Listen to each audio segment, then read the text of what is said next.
Welcome. Today we're going to talk about a girl. Not just any girl. A girl with a basket of fruit. 3, 4.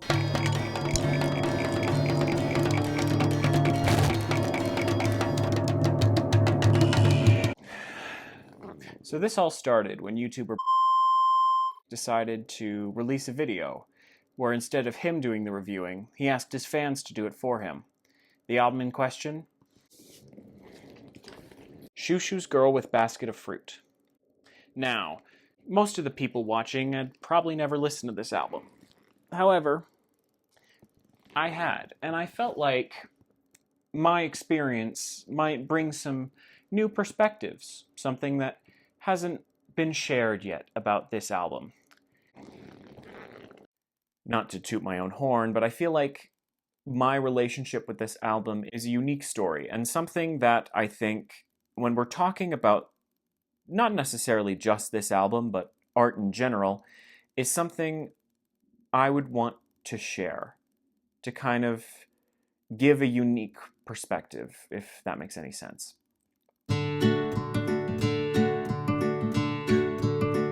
To start, what is a Xiu Xiu? Well, there's two real ways to answer that question. You can either say that Xiu Xiu is the titular character in Xiu Xiu, A Sent Down Girl, which is a Chinese movie where, as far as I know, a woman basically has a fall from grace, and it's a really depressing movie. But what's more relevant to us is the band that took the name Xiu Xiu, which was formed in the early 2000s in California. Now, Xiu Xiu has had a variety of members, but since its inception, the one member that has remained consistent throughout the entire length of the band is Jamie Stewart. They've been the main singer for the entirety of the band's discography. They have been one of the chief songwriters across the entire discography. They've been there the whole time.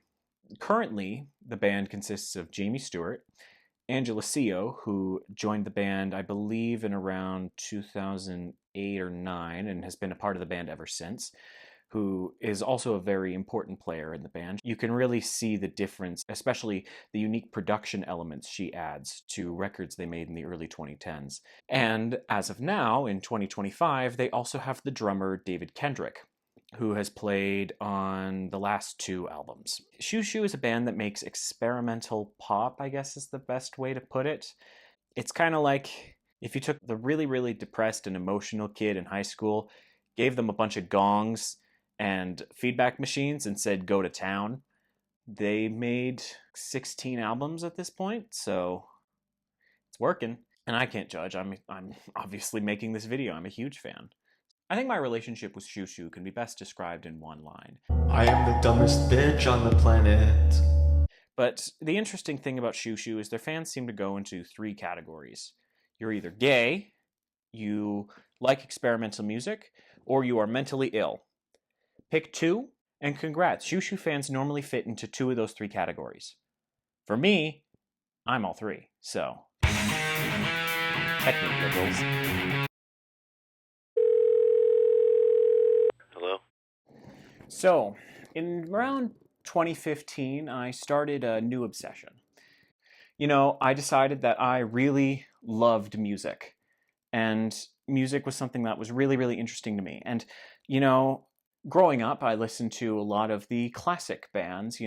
My dad loved the Dave Matthews Band. My mom loved listening to Peter Gabriel and Phil Collins, whom I always got confused between each other, even though they sound nothing alike. The classics. I loved me some good Maroon 5. Oh yeah, the classics. I mean, you look back now, and Maroon 5 is kind of seen as a death knell for any self-respecting music critic. But can I still sing their second album off by heart? Absolutely. Can I still sing most of their third album off by heart? Even though it is by far the beigest? Absolutely. Can I defend the fourth album? Even though most people would say it's when they sold out and started sucking? Absolutely. I'm at a payphone trying to go home. That's besides the point. So I started getting into music, but what does getting into music actually mean? Well, I started, listening to more underground and indie bands at the time, like Imagine Dragons. I was deep, I was cool. I was listening to the bands on the radio, but the alt rock radio, which meant it was cool.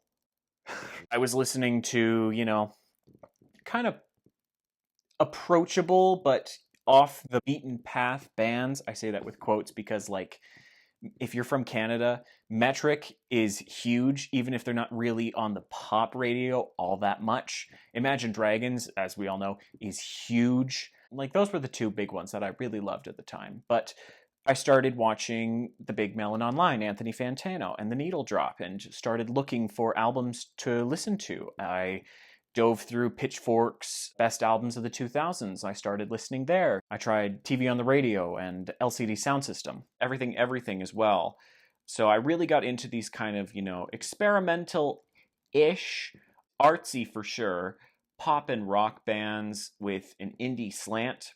However, it wasn't necessarily experimental, or at least not as groundbreaking as 14-year-old me wearing mock skater boy outfit, even though I could barely get on a skateboard, let alone ride one. It wasn't as deep or cutting edge as I had kind of portrayed. But that all kind of changed with Xiu Xiu. And in 2016, Anthony Fantano gives an album. He gave it a light 9, I'm pretty sure. And that album would be Xiu Xiu Plays the Music of Twin Peaks. Now, if you've never heard this album, as I didn't, I just kind of went by off of what Fantano said. He said it was a very engaging, very mystical album, and it was labeled as art rock. And I went, I like art rock. I listen to Radiohead. They're the same things, right? No, they're not. So, for those who haven't listened to this record, it is a collection of the music from the Twin Peaks TV show. Okay, bye. I'd never watched Twin Peaks before this, and to be honest, I still haven't finished it. I watched like season 1. You don't have to watch the show to get the album. This is such mysterious and cinematic music. And even though it was mostly instrumental, when it decided to not be instrumental anymore, it fucks hard. The opening song is Laura Palmer's theme. And that theme that was repeated throughout the show, it's given such a gravity here. It's a really beautiful way to open the album. Into the Night is this mysterious, night-lit, misty song. It feels like you're lost in a fog in a large, old-growth pine forest. It's really something special. This album's also just friggin' weird. Audrey's Dance is mutant jazz. Blue Frank Pink Room is a guitar freakout of a song. Night Sea Wind is this cold but also scalding hot ambient piece. While all this strangeness and surrealness goes on, you also get some fantastic performances. If you've never heard the song Sycamore Tree, it is probably one of the most dramatic and haunting piano ballads I've ever heard.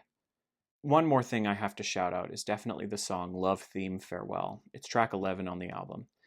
And Love Theme Farewell is an interesting song because it's a repeat of Laura Palmer's theme, except done more minimally. And it's the same in the original soundtrack as well.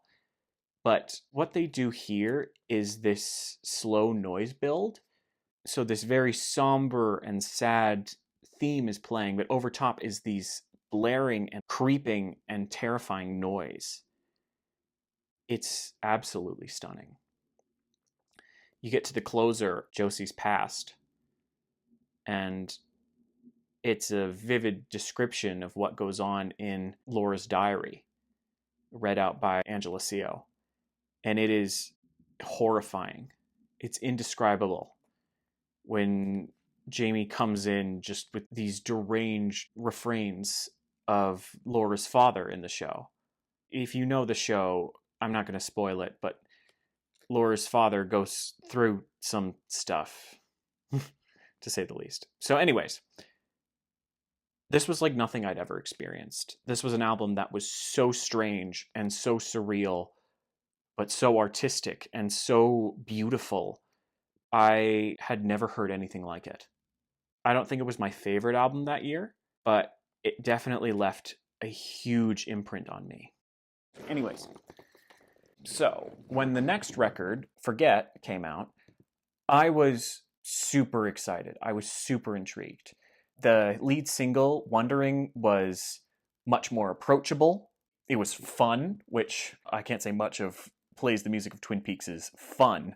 Forget sounded like they were going to have some fun while whipping up this noise and bringing these elements in. And that was so interesting to me. The day before the album dropped, I found a stream of the whole thing. And I listened to the whole thing in a day, as much as I could on my iPod Touch, because, you know, I was cool and not like other girls. I was hipster, and that was great. When the album finally dropped, I loved it also.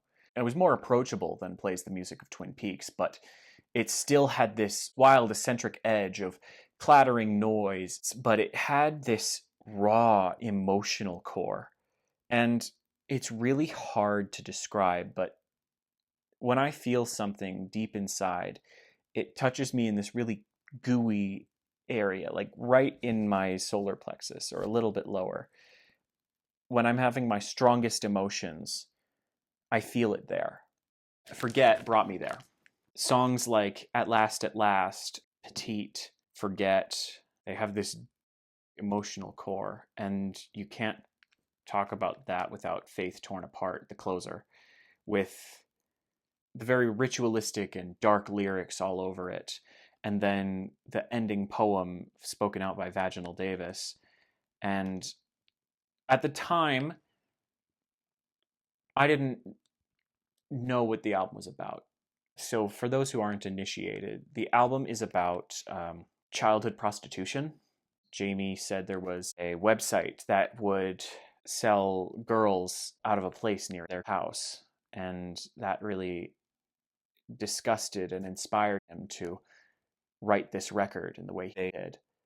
I wrote an entirely separate story about heartbreak and loss and two people coming together and falling in love, but being separated by forces outside of their control and going through the worst things in the world. And even through that, and through that struggle, they still found ways to be together in the end. And I mean, that story synopsis was something I wrote when I was 14. It wasn't necessarily what the album was intended to be, but to me, there was always this emotional core, this gravitas, this toss-up between trauma and darkness and innocence and rebellion and feeling like an outcast, but also finding love and struggling with that love because other people try to use you or try to abuse you or take away from that. It's a fantastic record.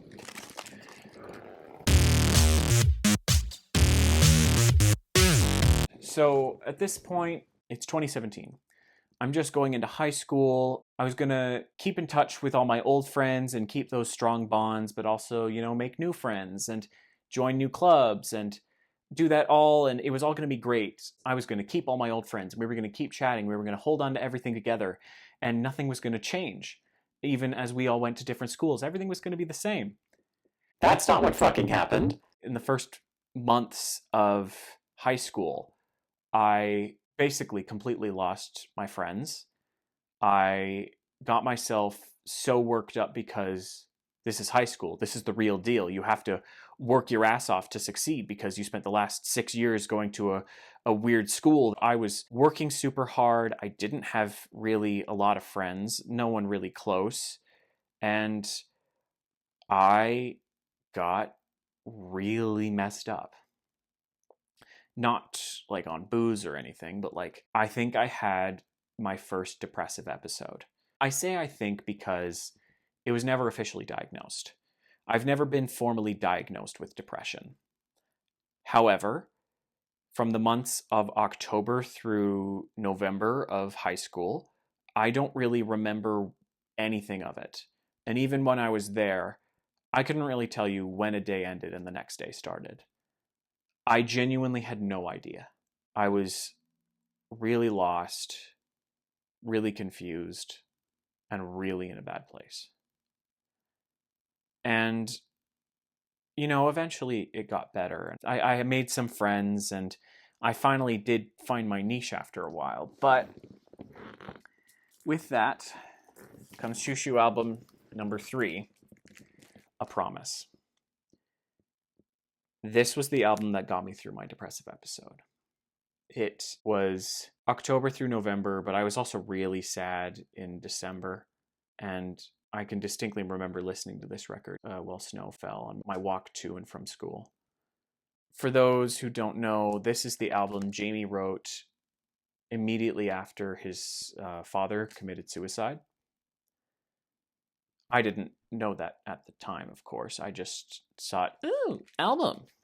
Again, Xiu Xiu's music had a way to touch and to work with teenage me. There was a weeping, sad soul in this record. It is mournful and it is afraid, but it feels very strongly. And at the time, I felt blunted, I felt numb, I felt confused. And after a lot of earlier issues, I didn't really feel strong emotions, but I felt them with this. And even if they were negative, it meant I wasn't alone. And I'll always love this album for that. Just a note that I completely forgot to mention Knife Play, which I also love very dearly in a very similar vein. All the things I say for A Promise are probably also true for Knife Play, but I do prefer A Promise slightly more, but either way, they're both fantastic. So, high school got better. And I made some friends, and we got closer, and things were looking up. So, 2018 rolls by. And Xiu Xiu, or 2019 comes up, and Xiu Xiu drops a new album. Or starts releasing teasers for their new album. The album being Girl with Basket of Fruit. The first teaser was the song Scissors. And once again, Xiu Xiu completely surprised me. This is a song of completely frantic drumming, completely nonsensical performances, and it is brash and abrasive and confusing and wild. I didn't really know what to do with it, to be honest. But the song that came next was the single Pumpkin Attack on Mommy and Daddy. Now that one, to me, was a jam. I listened to it a decent amount before the album came out. I didn't understand any of it. I didn't really care. The beats were fire. So, 2019 rolls around, and Xiu Xiu drops the whole album. And I took it as this very nonsensical but absolute blast of darkness. And I used to yell at my friends some of the nonsensical lyrics because I just thought they were so fun and bizarre and wacky. Squeeze it out, an F-worded duck. It's a bad time to be a duck. She sits on a bicycle and it floats in space. She's in love with the angel of Stop Laughing. And I didn't get what that meant at the time. I didn't care. I just kind of thought it was fun and dark and spooky. The title track is absolutely manic. It is bizarre, it is confusing, but it was fun to me. These are all very dark songs, but clearly they were having some fun with them. And I always took it more in the kind of fun, silly light, along with some beautiful ballads on the back end, like The Wrong Thing and Normal Love. It was a really beautiful and, again, dark, but also fun record. I mean, that is besides the song Mary Turner, Mary Turner. And if you don't know what the song's about, it's about a real woman in, I believe, 1919 in Alabama. Her husband, Hazel Turner, was lynched. And because she protested his lynching, this mob basically came after her and murdered her. And they were never really punished for it, as far as I know. It's a really, really dark story. And even I, in my blissful ignorance about this record, had the sense to know that, and that was an unflinching look at the evil in humanity. But overall, this was a manic, wild record that was having fun playing in the darkness, but while also acknowledging that the dark was there and the dark was real. So, I loved it. It was fun. Moving on. After that, going through high school, everything's pretty normal. We hit 2020. And as we know, 2020 was a totally normal year where nothing bad happened and nothing went weird and nothing was absolutely out of the ordinary at all. It was great. It was normal. It was fine. Cool. I graduated with a video, and that was that. Well, it didn't matter. After that, I worked for the summer and then got straight into university. Started on my first year courses, and it was all online, but that was okay. You know, I still went with walks with my friend, singular, and we'd wear masks and all that, and it was all, you know, as normal as we could make it. Until it fucking wasn't. So I'm going to describe this next part kind of like a post-mortem because that's honestly how I remember it. It was December 6th, 2020. I was in my basement alone browsing Netflix to find a show. And in there, I found a show called I'm a Killer. It's this true crime documentary where they interview actual people on death row in the States, of course. I put it on, and the first episode is this story of a woman on death row who was found guilty of murdering her boyfriend at the time by strangulation because he was so depressed. And I got this thought that, oh my God, I might do the same thing to my family. I got these images of me standing over my parents and strangling them. And I tried to push it away and I tried to distract myself and think of other things, but I curled up in a ball on that lazy boy chair and I freaked the fuck out. Oh my God. How could I think this thing? I'm thinking about doing something horrible. That means I'm a horrible person. I'm going to do something horrible. I'm going to lose control. I'm going to lose control. I'm not going to be able to control myself. I can't understand. I can't control myself. Oh my God, oh my God, oh my God, oh my God, oh my God. At this point, I was alone in the house. My parents had gone to bed. And I went to the bathroom, and then the thought came to me that I remember the words to myself clear as day that I was destined to murder my parents in the night. And with that, I threw up.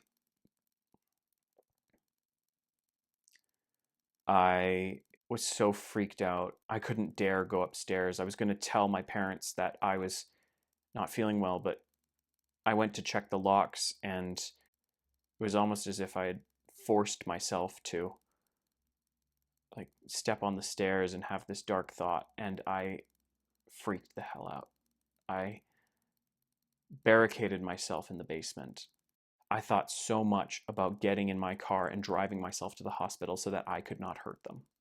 I woke up the next morning just as rife with panic. Throughout this panic, I tried to feign normalcy, but I really couldn't do it. I was just so afraid of myself, of hurting the people I love, that I didn't eat for 3 days. I spoke to my doctor on Monday. Thank God we had a clinic, but she put me on medication and she told me to go see a therapist for OCD.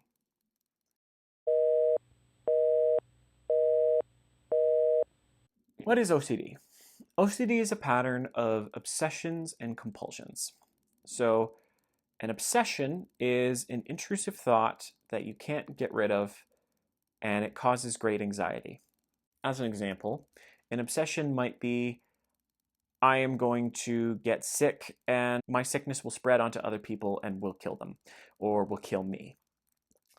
It could be if I get behind the wheel of a car, I will crash and die. It could be I will blaspheme against God. Or in my case, I will harm someone else. Because of these obsessions and the anxiety they cause, we try to do compulsions or things to try and mitigate the anxiety. And the problem is these compulsions work in the short term, but don't in the long term. So that's where you'll see people washing their hands because I have germs, I'm going to get sick and die, or I'm going to infect my kids and kill them. I need to wash my hands to make sure I have no germs. So you wash your hands and you feel better. But then you're going through your day and you realize my hands are dirty. I'm going to have germs. I'm going to get sick and I'm going to infect my kids. I need to wash my hands again. And you see how that creates a pattern because the anxiety will inevitably come back because maybe your hands weren't clean enough. Maybe you missed a spot the first time. You have to wash your hands again. So that's the classic hand washing example. But as an example of driving a car, every time I get in a car, I'm going to crash. I can't drive. Or in my case of harm, I'm going to lose control and I'm going to kill my parents. So what would I do? I would stay away from my parents. I would barricade doors. I would avoid holding things I could hurt them with, like knives, which I couldn't. I struggled to cut apples at points. I wouldn't be near my animals because I might hurt or kill them. There's also a lot of mental compulsions as well, things you do in your head to try and mitigate it. So in my case, I was saying the Lord's Prayer 50 times a day, and I wasn't particularly religious. But even then, with my little religious knowledge, I would say the Lord's Prayer every time I felt anxious. So I would do that many, many times a day. With that, I saw my therapist, and I specifically sought a therapist who knew the treatment for OCD. And that treatment is something called CBT with ERP. So that is cognitive behavioral therapy with ERP. Now, CBT is pretty common. In general, they use it quite commonly for anxiety disorders or depression. It's very commonly used. But ERP is the important one here, and that is exposure response prevention. With ERPs, I have to expose myself to something triggering the fear, not engage in any compulsions, and sit with the fear until it goes away. Basically, you are exposing yourself to your greatest fear. I started basic with petting my cat.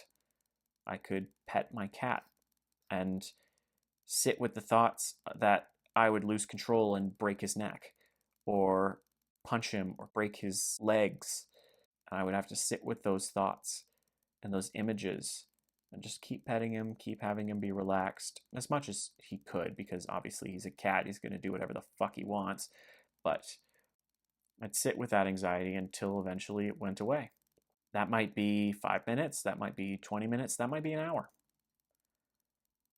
After that, I was able to move on to something more challenging.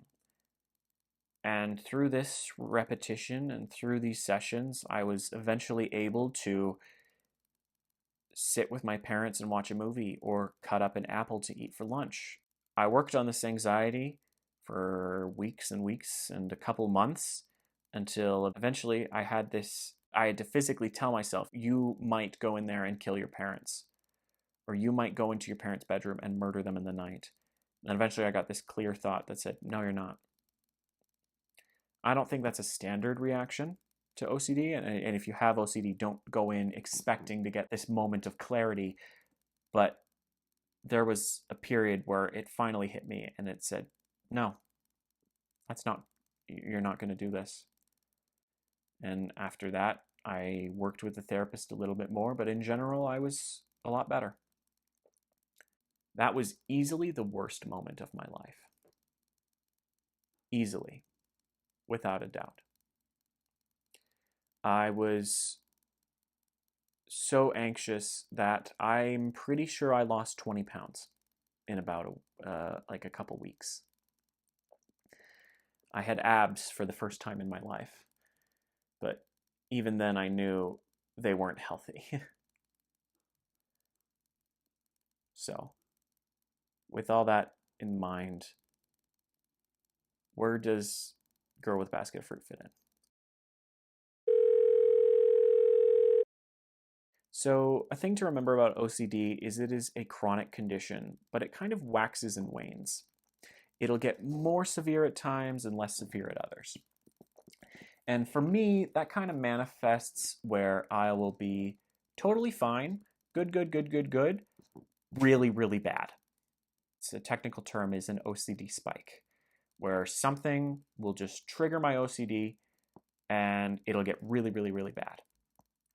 So in my case, around 2 years later, I had a spike.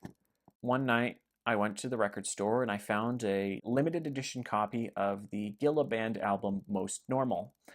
Now, that is a noise rock album, and normally I'm not a huge fan of noise rock, but it had a similar thing of these repetitive phrases and this kind of nonsensical fun that Girl with a Basket of Fruit had. So I liked it.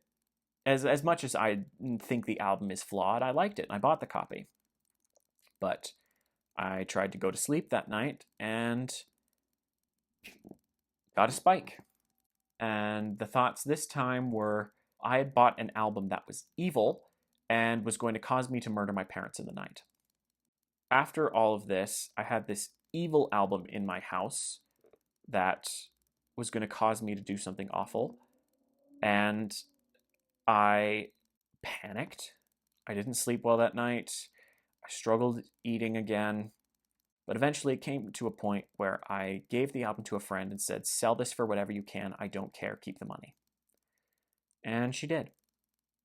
So I got rid of an album I just bought it, never been played, sold it back to a record store for half the price I paid for it. And then same thing, the anxiety moved on to a CD I'd purchased of this CD is evil. You have to get rid of it. So I did. I ditched it in a different CD store. And as much as I was getting rid of stuff, you would think the anxiety would then go away. But no, the anxiety just moved on to something else. I wasn't resisting the compulsions, I was obeying the compulsions, just trying to make it go away. But eventually the compulsions came back. And they came back for Xiu Xiu, Girl with a Basket of Fruit. And it came back for a couple reasons. One, the album is dark. It is oblique, it is nasty, it is evil music. Two is the album art, which I want to talk about, because this is actually a drawing of a demonic sigil, which I didn't know at the time when I was listening to it. And part of my OCD was also a fear of demons and stuff like that, because it became, I'm going to be possessed by a demon and that will cause me to kill my parents. Notice the similarity between I'm going to lose control and I'm going to be possessed by a demon. So really, the thoughts are the same, but they're different enough that it comes back and the anxiety is still the same. So it was this chronic fear of I'm going to kill my parents. And it came back with this album. So with that, I did exposures with the album. I listened to the title track many, many, many times over and over, specifically because this album contains demonic imagery. Specifically, it references the Life Promiser and the God Burner. Those are two demons that are mentioned in the lyrics of the first two tracks of this album. So I had to listen to that phrase over and over and over again because I thought that by listening to it, I was going to summon it, because this is a sigil that summons things and it's going to cause me to do evil things. We're sorry. The number you dialed is not in service. Eventually, I listened to it enough and the anxiety went away again. But it kind of put me off of music for a long time. It took away the joy from music. I couldn't listen to anything too stimulating because that would be evil music. I just wasn't interested in it. So For example, the Model Actress album Dog's Body that came out that year to high acclaim. Couldn't listen to it. Too provoking. The Xiu Xiu album that came out that year, I still haven't listened to it. Too provoking. Most of the music that came out, I couldn't listen to because it was too provoking. With that, the OCD had ripped away something I love very dearly. With that, it did kind of rip away this album. I couldn't listen to it the same way. I tried to come back to it 6 months later and listen to it, and I was exhausted of it and bored. Now we're going to get into the updated review, because after that anxiety spike, it caused me to re-examine this album. Initially, Girl with a Basket of Fruit was this absurd, funny, dark party where people were gleefully enjoying the absurdity and the darkness of life. But looking back now, it is just horrifying.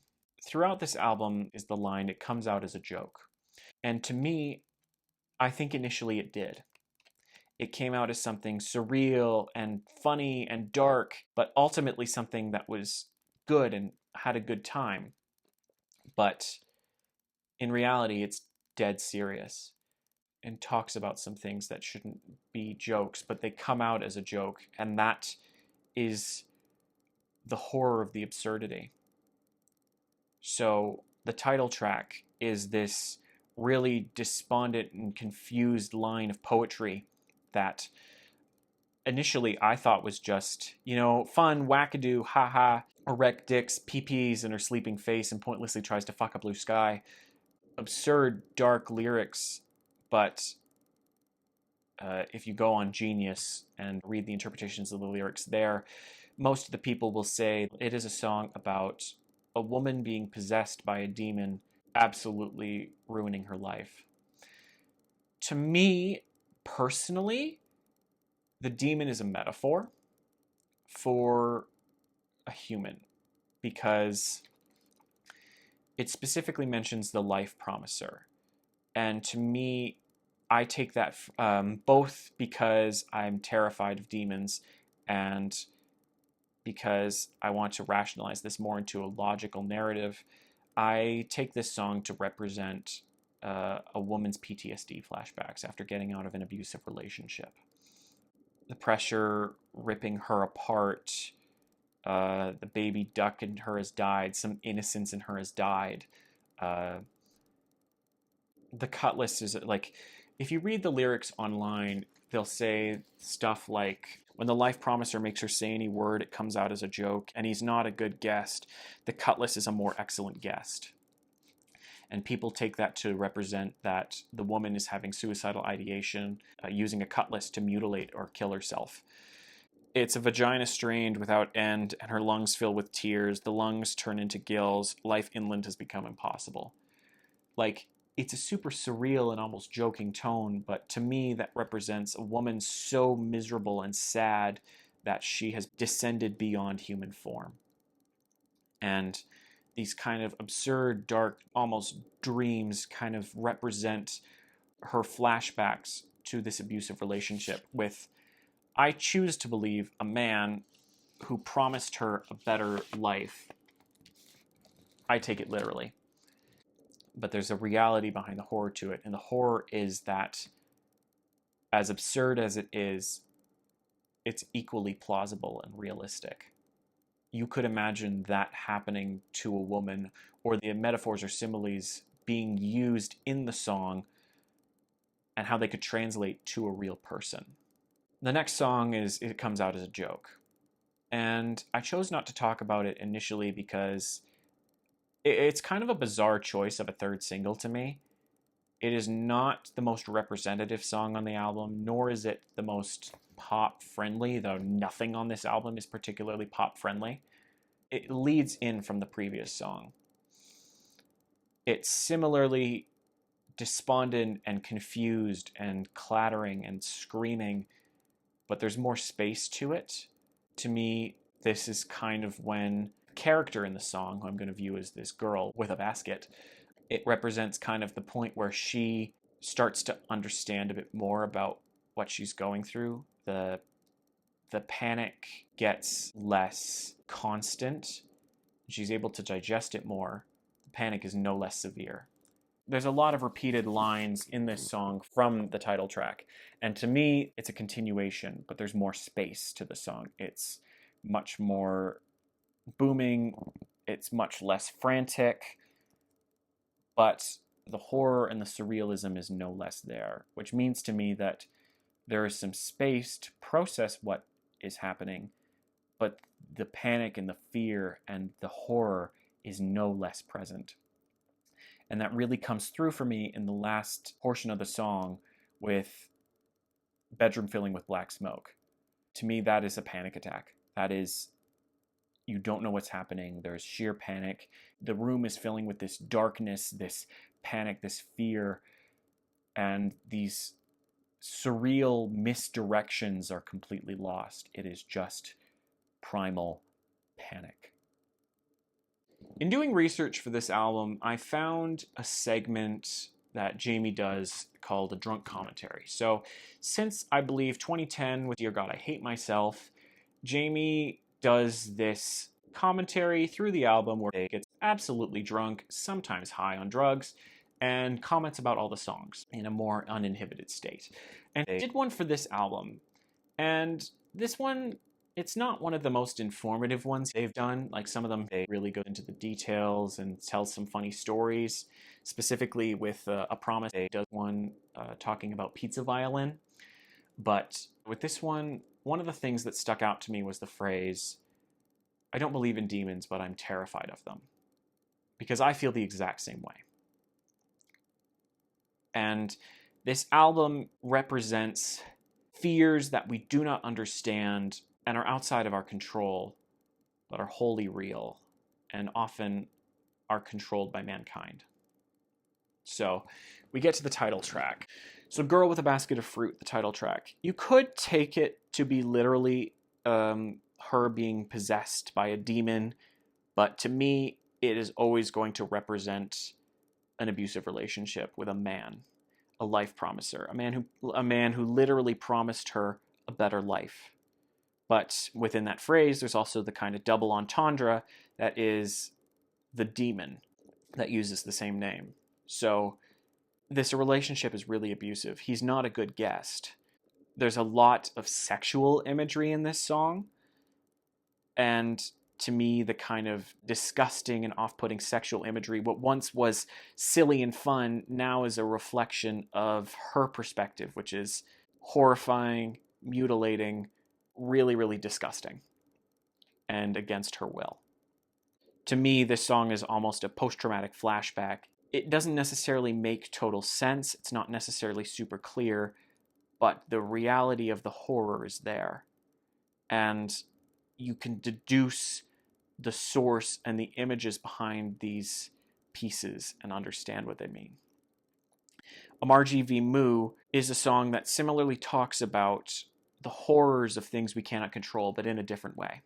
So instead of being a character abused or a person abused by someone else, this is nature destroying a person. And in this case, that is the real life story of Jamie's sister getting diagnosed with cancer, her fighting cancer, and Jamie processing that. But instead of being demons or a metaphor for abusive men, it is nature and cancer. Chunks of your forearm, chunks of your scalp, chunks of your hunch, now in a dumpster or in a sandwich, your hairpiece perched upon your head as if dropped from the ceiling by accident. It's very different from most of the other songs in this album. Most of the other songs in this album, they use a lot of synth and drums and some odd sound effects, but this one is mostly just, as far as I understand, upright bass. Very cheery. But then we get to Ice Cream Man, which to me is very similar to the title track. There's a lot of abuse or rape imagery in the song. I wasn't going to hurt you. I've heard that one before. I wasn't going to hurt you. I've said that one before. She is and was passed out and will always be passed about. As was in the beginning, she is still passed about. You paid half already. To me, that represents a woman either a prostitute or a sex slave or a human trafficking victim, someone who has no control, who is being passed around and treated as something disposable, a treat for someone else, but a horror for the person involved. One could say she was being passed around like ice cream in an ice cream truck. But the ice cream has no control over how it gets used or who eats it, much like you could argue a victim of human trafficking would. It's kind of a stretch, but I think you can make that argument. Anyways, to me, I think that Pumpkin Attack on Mommy and Daddy is a song about sexual abuse, especially with the constant repetitions of pigs in this album. Pigs are definitely a theme that comes up again and again. And to me, a pig is a sexualized animal. Calling someone a pig or enjoying the kind of slobbish obsession. It's a really dark, fetishistic way to look at this album, but I think to take that aspect out of it kind of removes something important. So to me, the reflection on pigs talks about either the person doing the abusing, the people all consuming, all greedy, but it can also be the victim being degraded, being pushed down, being treated as a pig, an animal of typically seen that is disgusting or not worthy of attention or not worthy of love. How did the pig get back into the house with only one not broken leg? My three-legged pig, my three-legged pig, my three-legged pig, you really can't get anywhere. To me, those are sexual lines. Like someone sexually abusing someone. That is how I read it. It is, again, this song about a power dynamic. Someone is degrading you. Someone is the victim. To me, it's easiest to think of it as a man degrading a woman or a man degrading a girl. You can make that argument. Anyways, now we come to side B and the song The Wrong Thing. And to me, the song The Wrong Thing is an admission.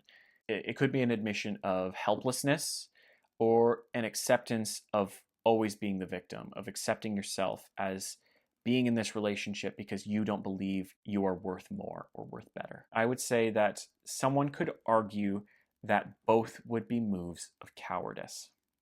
I'm not saying that they are, but someone who is severely abused and mentally ill may see the choice to admit to someone else and to get help as a move of weakness because you're making it someone else's problem. By saying to someone you need help, you are weak, you cannot hold your own emotions together, you cannot contain your own life problems, you're making it someone else's problem, you are weak. However, if you choose to stay, you're also weak. You're too afraid to leave, you're too afraid to move on with your life, and you're obviously weak because you can't handle the life you've chosen. Again, I'm not saying I agree with these sentiments. I'm saying that someone who is severely mentally ill could make these arguments to themselves and keep them in this cycle of abuse. Days spent eating and only eating reflects a numbness, a state of survival, just trying to satisfy your basic needs, much like someone in the throes of severe depression. You avoid your emotions, you avoid confronting them because they're just too painful, so you spend the day eating or not eating. But either way, the emotions don't go away. As absurd as the record is, even in my kind of naive younger days, I still understood the seriousness of Mary Turner, Mary Turner. And to me, now, instead of being the single, like, serious dark point, Mary Turner, Mary Turner is a moment of lucidity. There is no vagueness. There is no real metaphor in this. There is nothing that can kind of distract from you understanding what this happened. Mary Turner was lynched. Mary Turner was 19 when she was lynched. And Mary Turner was pregnant when she was lynched. When she was lynched, she was dragged out to a field, tied up by her ankles, set upside down. All of her clothes were covered in oil and burnt off of her body. Her baby was cut out of her abdomen, had its head stomped on in front of her, and then she was shot with 1,000 bullets. To me, that is the moment of lucidity on this album. It is the moment showing literally the horrors that men can do and the horrors of mankind. that horror does not go away when you abstract it, but when you pull it into focus, it becomes that much clearer. To me, like, it's important to kind of shout out the fact that this song is done without metaphor, because it shows the horror that men can do. But if you want to know more about the lynching of Mary Turner, you can find this all on the Wikipedia page, which is where I did most of my initial knowledge research on this. But as far as you need to know, the song is very true to what actually happened, according to the research I've done. But this happened in the early 20th century, is when she was lynched. So this is, at the time of the release of the album, it was a little less than a century ago. Now it's a little more than a century ago. But even then, we think of the early 1900s kind of as a civilized time. You know, technology was starting. We can visit theme parks of those time periods and we can see what life was like. But we think of it as civilized, and it never really was. Mankind was still performing evil. So now we come to the first single, Scissors. And to me, looking back now, Scissors is an escape. It has the most pummeling percussion of any track on the album, and it is definitely the most, I would say, the most dense with sound. The sounds are the drums flying by. They are frantic, they are manic, they are running. To me, the song is of the girl escaping from this life, these choices. The lyrics here are no more sensical than before. They seem to focus on heroin use in the Simone Hotel, but it's more opaque, similar to the earlier songs. To me, it sounds like fleeing, like running, like escaping. And one thing I'd specifically like to point out is what happens at 2 minutes 30 in the song. At 2 minutes and 30 seconds into the song, it immediately transitions into this string swell.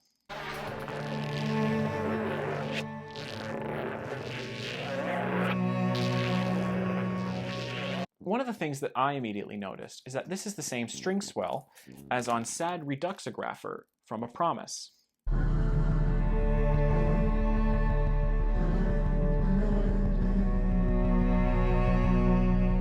And they happen at the same time, too, at around 2 minutes 30 seconds in the song. I've always thought that's interesting, but I never really understood why that was done. What was the connection between these two songs almost 2 decades apart from each other? And looking back now, I think I know why. In my opinion, they're trying to touch on the same theme. So, going back to Sad Reduxographer, this is a song about having a partner who doesn't respect you or want anything from you. They treat you like a sex object. They just want someone to sext all the time, and that's that. But the main character of the song wants more. When the protagonist of this song shows how much they love this person, they're immediately rejected. When the main character buys this person a gift, it's all wrong. It did not cost me anything. And it shows how disappointing and how shallow this person you're with is, because you believed that you were going to have this great relationship, but they obviously don't feel the same way. And then the strings swell, and it's this moment of heartbreak, because you realize that it's never going to be how you want it to be.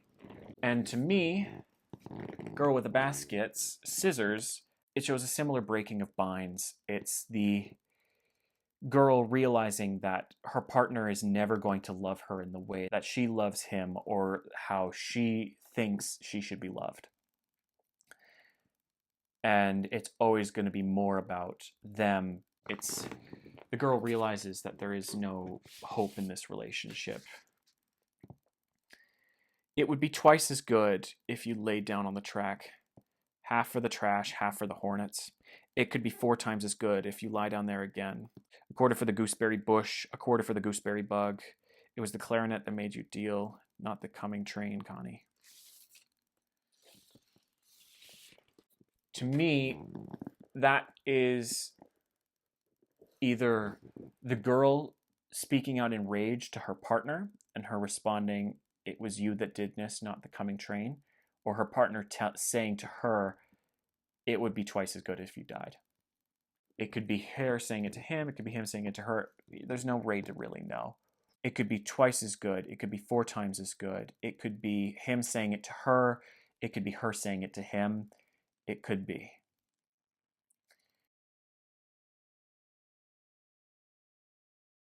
If you look at the release page of this album, there's a poem. And basically, each of the lines start with the phrase, it could be.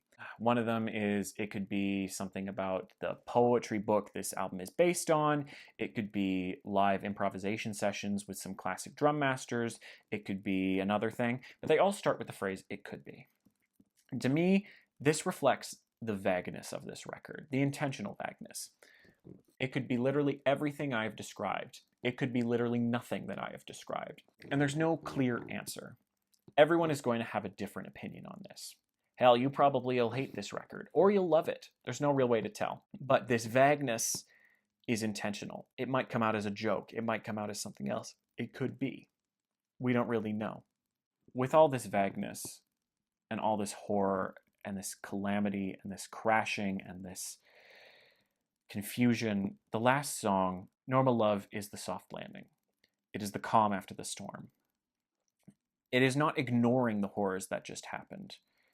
I would say that Eugene Robinson's performance on the track, and especially the way his vocals are mixed, panning from side to side, is incredibly pained, but incredibly detailed and well done. It is an acceptance of the horrors that have happened, but a willingness to move on past it and deal with the emotions that have happened and move on.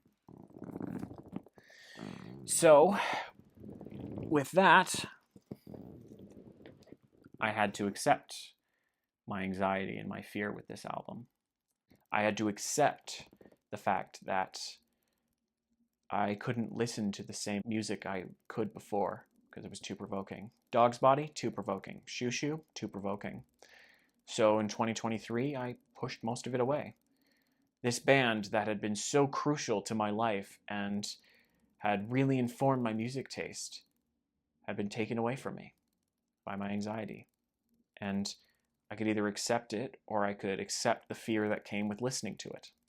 When I eventually got back into music, like 6 months after my spike in 2023, I just needed some stuff that was fun. I found a CD store in my local sketchy strip mall, and I found you could buy 5 CDs for $10, and I just went through and I bought tons. I spent hundreds and hundreds of dollars there just on crap CDs in case I liked a few of them. I just wanted fun. I needed an escape. As I eventually came back to this record, and as I know now, it's not fun. It came out as a joke, but I see it for what it is now, a desperate cry for help.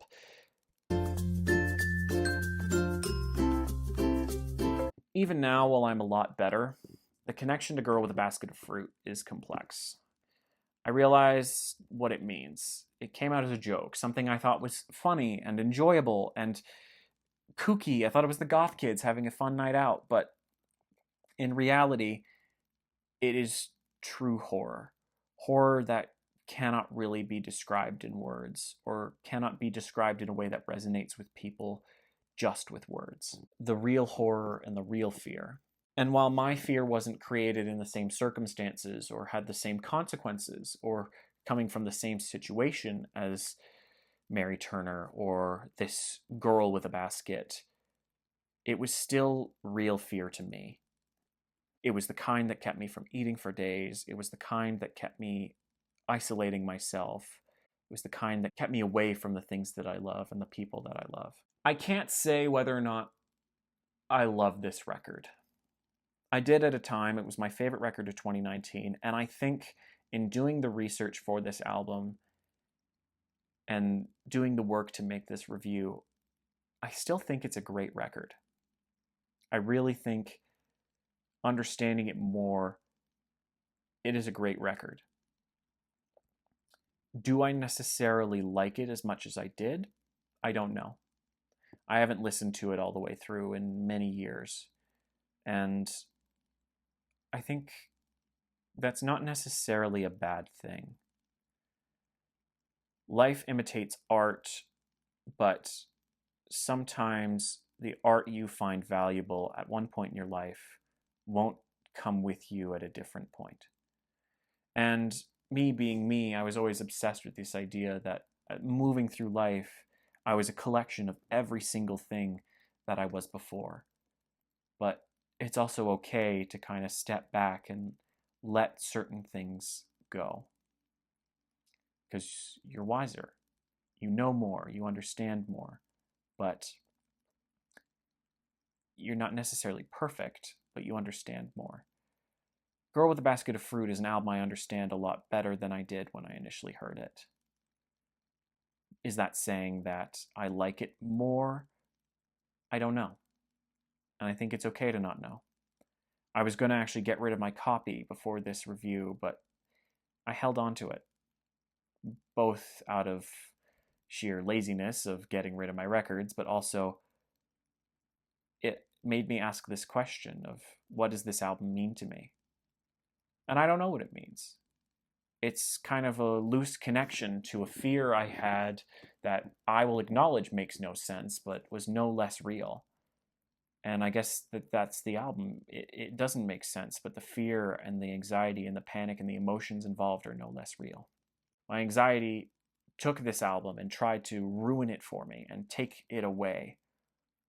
But after working through the anxiety and after sitting with this album for a while, I don't necessarily have to love it again. It represents something in my life, but I can choose how much weight I give it. In terms of my mental health, anxiety is chronic. I'm going to have another panic attack. I'm going to have another OCD spike at some point, very, very likely. But I can keep the rest of my life separate from it. It is something that defines me, but the amount that it defines me is something I can choose when I'm calm. When I'm anxious, I have to survive. I have to get through it. But I get to choose how much I'm calm after the fact. So where does this leave me in Xiu Xiu? A band that largely defined my life, and now I can't listen to some of the music they made because it absolutely cuts too deep, cuts too close to home, and I'm numb to it. I don't get the same reaction I did. Now, with their other albums, it still works. I still get Forget. I still understand and connect with Forget and Twin Peaks and the early stuff, but come after this album dropped, I didn't really get Oh No, nor did I even want to deal with Ignore Grief, just because I was busy kind of dealing with my own anxiety at the time. But then we get to the newest record, and well, how do I deal with that? How do I love a record by a band that both connected me to some of the most emotionally resonant music I'd ever heard, but also was connected to one of the worst periods of my life and some of the nastiest mental health stuff I'm going to have to deal with for the rest of my life? How do I balance that? And to be honest, I still don't know. And I think that's okay.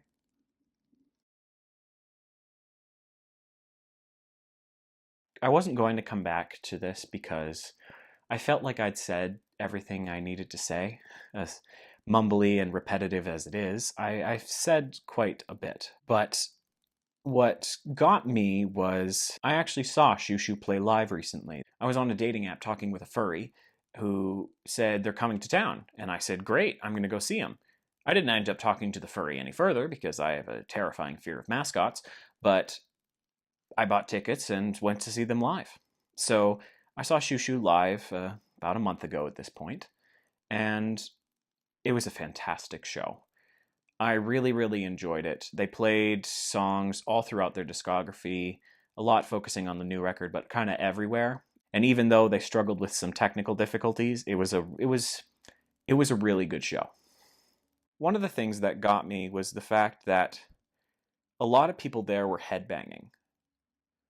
And I mean, to me, Xiu Xiu was never really a headbanging band, you know? Like, they're very emotional, very potent. They can create some absolute ripping songs too, but people were headbanging to like songs I wouldn't consider particularly headbangy, if that makes any sense. Part of the fun of this concert was the fact that the band was playing around with their old hits, but changing them up in various ways. As an example, Angela Xiu performed the vocal line for Wigmaster.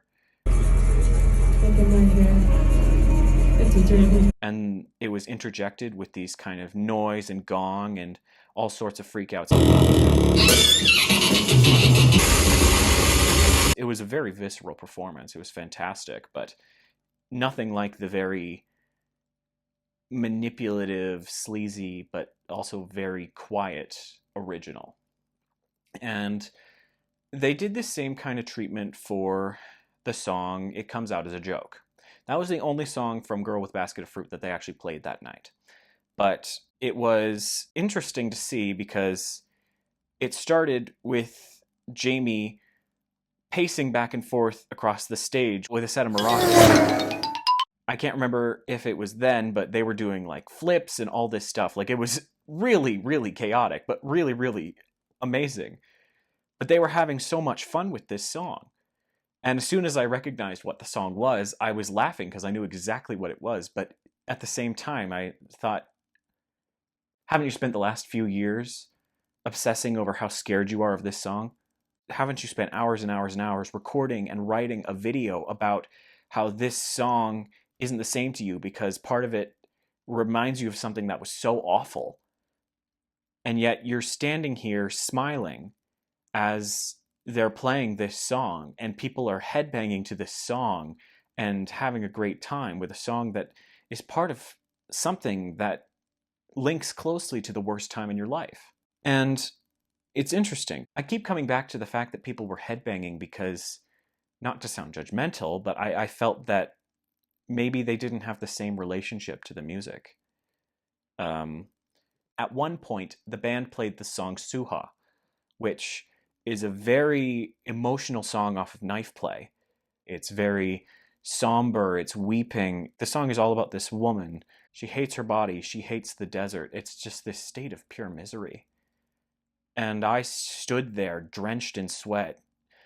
It felt like I was crying because there was so much sweat. I wasn't, but it was a real moment of connection and beauty. And people were bobbing heads and all that. And I don't know if they felt the same. And I can't particularly say whether they were or not. But the point I'm trying to make is I had this strong relationship to this music. And I'm not sure that everyone else there did. Maybe that's because I'm getting in my own head about this. Maybe it's because I'm spending so much time obsessing over the little things in my life that may or may not actually be good or not. Most people just don't really care. They like what they like, they don't what they don't. Or maybe this is something truly special to me, but you can still have fun with it. The band clearly wrote these songs to be twisted and evil with dark imagery and horrifying lyrical motifs. And yet they're on stage just having an absolute blast playing the hits.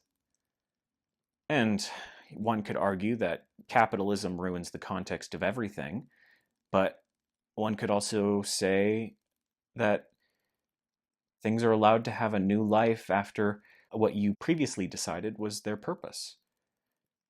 I think for me, I initially loved it and decided it was this fun, silly thing. Then I decided that this was something dark and inherently alienating and reminding me of a terrible time in my life, so I can't listen to it. But then I come to this concert and I'm having a blast. So where do I stand? How can something be both reminiscent of the worst time in my life, yet absolutely fun and silly? And I still don't have the same connection to it emotionally. And I wish there was a concrete answer. I don't think there is. To be honest, I think this is something I'm going to work through and see different sides of as I go through my life. And other people are going to see things differently, and everyone's going to have a different experience. And maybe that's the point of art. is it can touch you very deeply and it can hold your heart in its hands, but it can also not, or it can for a time, and then you come back to it and remember why, or it's complicated. It's not as easy as my mind likes to make things, where things are one way or the other thing. You're going to do this, you're not going to do this. Life isn't like that. And that's something I need to learn. That's something I need to work on. But I think overall, that's the main lesson here. The art you love, you might outgrow, and that's something that's outside of your control. However, sometimes you'll just connect again.